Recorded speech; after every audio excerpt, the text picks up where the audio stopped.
Horror या creepy content पसंद करते हैं तो जल्दी से हमारे चैनल को सब्सक्राइब करके बेल आइकन दबा दीजिए ताकि आप हमारा कोई भी वीडियो मिस नहीं कर पाएँ। तो दोस्तों, आज मैं ह्यूमन सेंटीपीड का फर्स्ट सीक्वेंस यानी कि पहला पार्ट एक्सप्लेन करने वाला हूँ, जो कि एक डच हॉरर मूवी है और ये टॉम सिक्स द्वारा डायरेक्ट की गई है। इस मूवी को 2009 में रिलीज किया गया था, लेकिन कई जगह से इसे अपने वायलेंस के कारण बैन कर दिया गया था। ये मूवी नाजी ह्यूमन एक्सपेरिमेंट से इंस्पायर्ड है, जो कि वर्ल्ड वॉर 2 के दौरान कैदियों पर किया जाता था, जिसमें उन्हें बुरी तरह से टॉर्चर किया जाता था। कई बार तो कैदियों को आपस में जिंदा सिल दिया जाता था, जो कि काफ़ी इनह्यूमन पनिशमेंट थी। तो ज़्यादा टाइम वेस्ट ना करते हुए हम सीधा चलते हैं वीडियो की तरफ।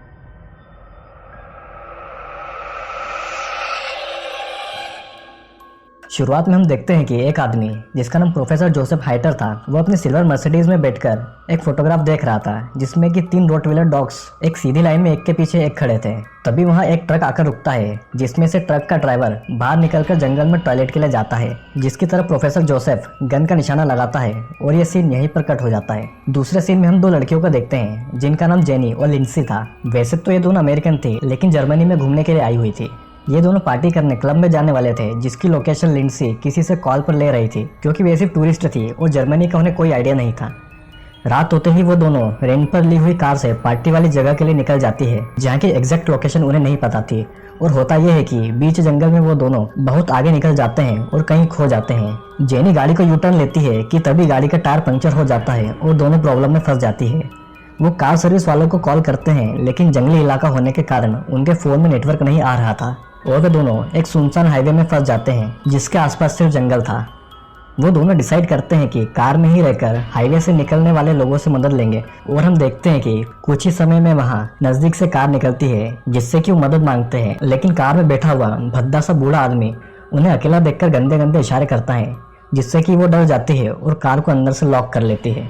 उस कार के जाने के बाद वो दोनों आसपास कोई घर ढूंढती है, जहां से वो फोन करके मदद के लिए किसी को बुला ले। रात काफी हो चुकी थी और वो जंगल में चल पड़ती है। वहां उन्हें एक घर से आती रोशनी दिखती है, जिसे देखकर वो उस घर की ओर चल देती है कि तभी अचानक वहां तेज बारिश होने लगती है और उनके उस घर पहुंचने तक वो दोनों पूरी तरीके से भीग चुकी थी। वो दोनों उस घर के दरवाजे पर नॉक करते हैं और हम देखते हैं कि अंदर से वही प्रोफेसर जोसेफ दरवाजा खोलता है। जेनी और लिंडसी अपनी प्रॉब्लम प्रोफेसर जोसेफ को बताती है और वो उससे इमरजेंसी कार सर्विस वालों को फोन करने को कहती है, जिससे कि वो वापस अपने होटल जा सके। प्रोफेसर दोनों लड़कियों को अकेला देखकर अंदर बुला लेता है। जेनी और लिंडसी प्रोफेसर के घर को गौर से देखते हैं और वो नोटिस करते हैं कि दीवारों पर अजीब अजीब तरीके की पेंटिंग्स लटकी थी, जो कि काफी डिस्टर्बिंग थी। प्रोफेसर उनसे पूछता है कि क्या वे टूरिस्ट है, और वे उन्हें बताती है कि दोनों न्यूयॉर्क से हैं और यूरोप घूमने आई है।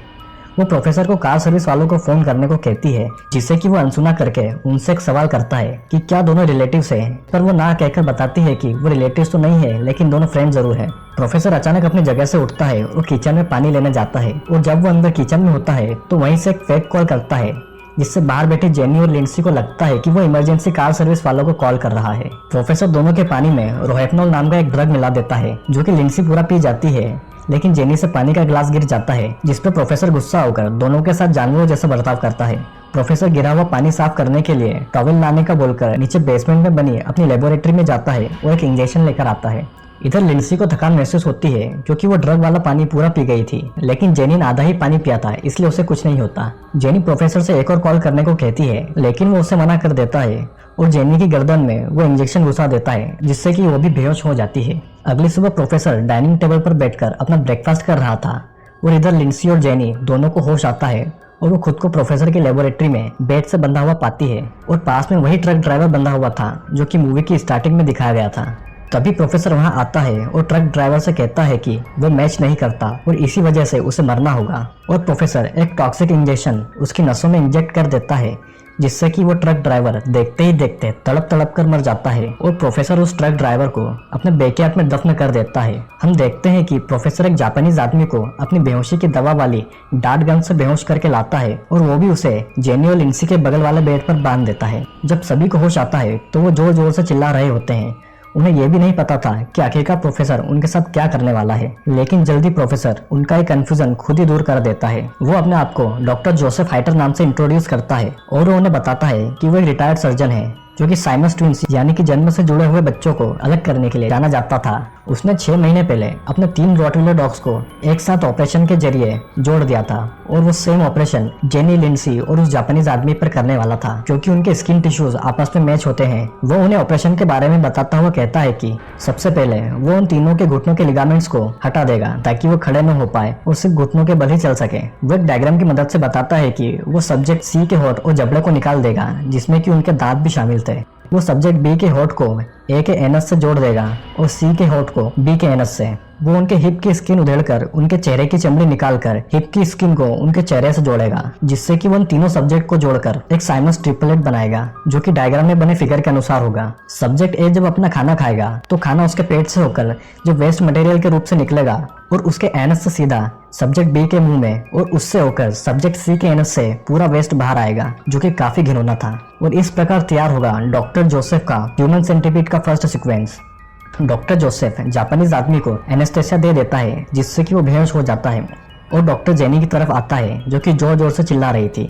डॉक्टर जेनी को एनेस्थेसिया दे रहा होता है, इतने में लिंडसी अपने आप को दांतों की मदद से खोल लेती है और वहां से भागने लगती है, लेकिन उसके हाथ में नीडल लगी होने के कारण उसकी चमड़ी खींचती जाती है और उसके हाथ से खून बहने लगता है। लिंडसी भागकर एक कमरे में जाती है और डोर को अंदर से लॉक कर लेती है, लेकिन डॉक्टर वहां के ग्लास को तोड़कर आ जाता है और लिंडसी को वहां से भागना पड़ता है, लेकिन वो सीधा पूल में जाके गिरती है और डॉक्टर वहां भी अपनी डार्ट गन लेकर आ जाता है और वहां के ग्लास को तोड़कर आ जाता है और लिंडसी को वहां से भागना पड़ता है, लेकिन वो सीधा पूल में जाके गिरती है और डॉक्टर वहां भी अपनी डार्ट गन लेकर आ जाता है और पूल को कवर अप कर देता है। लेकिन तभी वहां की लाइट चली जाती है जिसका फायदा उठाकर लिंडसी वहां से भाग जाती है। वो सीधा डॉक्टर जोसेफ की लेबोरेटरी में जाती है और जेनी को खोलती है जो कि एनेस्थेसिया की वजह से बेहोश पड़ी थी और वो उसे घसीटते हुए बाहर ले आती है, लेकिन पीछे से डॉक्टर जोसेफ उसे डांट मारकर बेहोश कर देता है और उन दोनों को वापस अपनी लैब में ले आता है जहां वो उनका ऑपरेशन करने वाला था। ऑपरेशन की शुरुआत में वो उनके घुटनों के लिगामेंट्स निकालता है और उनके दांत भी। फिर वो सभी की बॉडीज पर मार्कर से मार्क करता है और वो उनके चेहरे और उनके हिप्स की चमड़ी को निकाल देता है। डॉक्टर जोसेफ का ऑपरेशन कई घंटों तक चलता है और सीन यही कट हो जाता है। और कुछ दिनों के बाद हम देखते हैं कि डॉक्टर जोसेफ ड्रिंक कर रहा था और सामने उसका बनाया हुआ ह्यूमन सेंटीपीड जमीन पर पड़ा हुआ था। उन तीनों के घाव अभी तक ठीक से भरे भी नहीं थे और वो उन्हें जबरदस्ती खड़ा करता है। हम देखते हैं कि जापानीज आदमी सबसे आगे था, यानी कि वो लीड था। लिंडसी बीच में थी और जेनी सबसे आखिरी में थी, यानी कि वो सेंटीपीड की टेल थी। डॉक्टर जोसेफ उन्हें घुटनों के बल खड़ा करके उनकी फोटो ले रहा था, जिससे कि उन्हें काफी दर्द महसूस हो रहा था। वो सभी को आईने में अपनी परछाई दिखाता है और अपनी इस हालत को देखकर तीनों सिर्फ रोए जा रहे थे। डॉक्टर जोसेफ उन्हें पिंजरे में बंद रखता था और पालतू जानवर जैसा बर्ताव करता था। ऐसा कई दिनों तक चलता रहा। वो उस जापानीज आदमी को खाना भी कुत्ते की तरह ही देता था। जब उस जापानीज आदमी ने इस चीज का विरोध किया तो डॉक्टर जोसेफ उसका जबड़ा तोड़ देता है और सीन यही कट हो जाता है। अगले सीन में हम देखते हैं कि डॉक्टर जोसेफ उनके साथ जानवरों जैसा व्यवहार कर रहा है कि तभी जापानीज आदमी को टॉयलेट जाना पड़ता है और उसका सारा वेस्ट यानी कि मल सीधा लिंडसी के मुंह में जाता है और लिंडसी को ना चाहकर भी जापानीज आदमी का वेस्ट निकलना पड़ता है, जो कि काफी घिनौना था।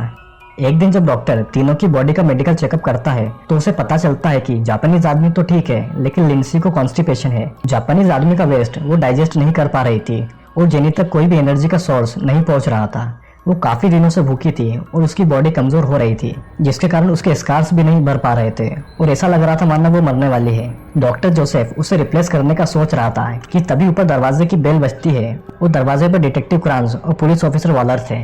वो लिंडसी और जेनी को ढूंढने आए थे जो कि कुछ दिनों से गायब थी और उनकी कार डॉक्टर के घर से कुछ ही दूरी पर मिली थी। डॉक्टर जोसेफ कहता है कि वो अपनी रिसर्च में इतना बिजी रहता है कि बाहर कम ही निकलता है और उसे उन दोनों लड़कियों के बारे में कुछ भी नहीं पता। वो पुलिस ऑफिसर को कुछ पीने के लिए पूछता है, जिस पर पुलिस ऑफिसर उसे कॉफी मांगते हैं, लेकिन डॉक्टर कहता है कि उन्हें यहाँ पर सिर्फ पानी मिलेगा, जिससे कि पुलिस ऑफिसर को उस पर और शक होने लगता है। डॉक्टर जोसेफ किचन से पानी लाता है जिसमें कि वो ड्रग मिलाकर लाया था और पुलिस ऑफिसर डॉक्टर से कहते हैं कि लोगों ने उसके घर से किसी अमेरिकन लड़की की चीखें सुनी है और कई लोगों ने डॉक्टर जोसेफ की मर्सिडीज उस ट्रक के पास देखी थी, जिस ट्रक का ड्राइवर भी कई दिनों से गायब था। डॉक्टर जोसेफ पुलिस वालों पर जोर से चिल्लाता है और उन्हें पानी पीने को कहता है, जिस पर डिटेक्टिव क्रांस पानी का ग्लास फेंक देता है। डॉक्टर जोसेफ फिर से टॉवेल का बहाना बनाकर अपनी लैब से बेहोश कर देने वाला इंजेक्शन लाता है, लेकिन वो पुलिस वालों के सामने एक्सपोज हो जाता है, जिसे कवर करने के लिए डॉक्टर जोसेफ पुलिस ऑफिसर से कहता है कि वो बिना वारंट एक आम आदमी को परेशान नहीं कर सकते और वो ऑफिसर तुरंत डॉक्टर के खिलाफ वारंट लेने चले जाते हैं। जब डॉक्टर जोसेफ नीचे अपनी लेबोरेटरी में जाता है तो उसे वहाँ कोई नहीं दिखता क्योंकि वो तीनों छिप गए थे। और डॉक्टर जोसेफ के अंदर आते ही वो उसके पैर में सर्जिकल नाइफ घुसा देते हैं जिससे डॉक्टर जमीन पर गिर जाता है और जापानीज आदमी डॉक्टर के गले पर जोर से काटता है जिससे कि उस जगह का मांस बाहर आ जाता है और तीनों वहां से भागकर ऊपर जाने की कोशिश करते हैं, लेकिन कमजोरी के कारण वो सीढ़ियों से ऊपर नहीं चढ़ पा रहे थे और सर्जरी वाली जगह से उनका खून बहकर सीढ़ियों पर गिरने लगता है। वो जैसे तैसे ऊपर चढ़ते हैं लेकिन डॉक्टर जोसेफ उनके पीछे आ जाता है और सीढ़ियों पर पड़ा खून चाटने लगता है।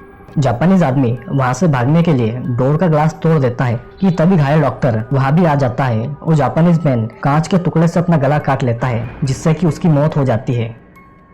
डिटेक्टिव क्रांस और ऑफिसर वॉलर वहां आ जाते हैं और उन्हें वहां कोई नहीं दिखता। डिटेक्टिव नीचे लेबोरेटरी में जाता है और वहां भी उसे कोई नहीं मिलता। इधर पुलिस ऑफिसर को नशा होने लगता है क्योंकि उसने थोड़ा सा पानी पी लिया था। डिटेक्टिव क्रांस के ढूंढने पर उसे जापानीज आदमी और बाकी के 2 लोग भी मिल जाते हैं, लेकिन बहुत ही बुरी हालत में। और जब डिटेक्टिव क्रांस डॉक्टर जोसेफ को पकड़ने जाता है तो वो देखता है कि डॉक्टर जोसेफ पूल के पास बैठा है और ऑफिसर मारा जा चुका है। डॉक्टर जोसेफ ऑफिसर की बंदूक से क्रांस पर गोलियां चला देता है जिसके डिफेंस में वो डॉक्टर जोसेफ के सिर में गोली मार देता है और इस प्रकार दोनों मारे जाते हैं और अंदर रह जाता है तो बस डॉक्टर जोसेफ का बनाया हुआ ह्यूमन सेंटीपीड और मूवी यहीं खत्म हो जाती है। दोस्तों, ये मूवी एक सनकी डॉक्टर के एक घटिया एक्सपेरिमेंट पर बेस्ड है जो कि भगवान के नियमों के खिलाफ एक अलग ही क्रिएचर बनाना चाहता था और अपनी सनक के चलते 3 मासूमों की जिंदगी बर्बाद कर देता है। मूवी के एंड में पुलिस ऑफिसर के साथ डॉक्टर जोसेफ भी मारा जाता है और जापानी